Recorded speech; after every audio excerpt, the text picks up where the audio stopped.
Welcome to Burlap Teachers. Enjoy the video. In this video, I will explain how to find XPath in Selenium Webdriver, only ways. Open the browser inspector and inspect the element you need, then copy a candidate XPath and immediately refine it. Prefer attributes like ID, name, or data asterisk over long index-based paths. Validate with $X or document. Evaluate in the console to confirm the node. Keep locators stable for reliable tests and easy maintenance. Start with a clear strategy. Find stable attributes, avoid relying on tag order, and prefer relative expressions. Craft predicates like //target ID equals value or // button contains text.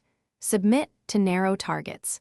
Use position only when nothing else is available and document the reason. Run quick console checks and iterate until the XPath consistently selects the intended element across similar pages and states to prevent flaky tests.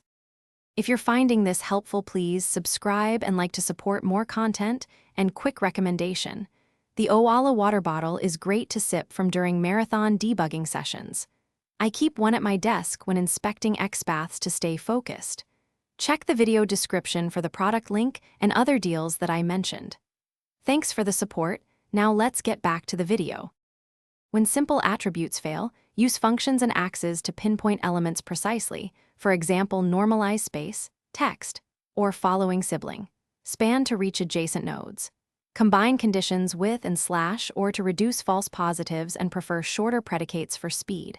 Avoid overly complex chains. If an XPath is too long, consider adding a test-specific data attribute. Share patterns with your team so everyone writes consistent, maintainable locators.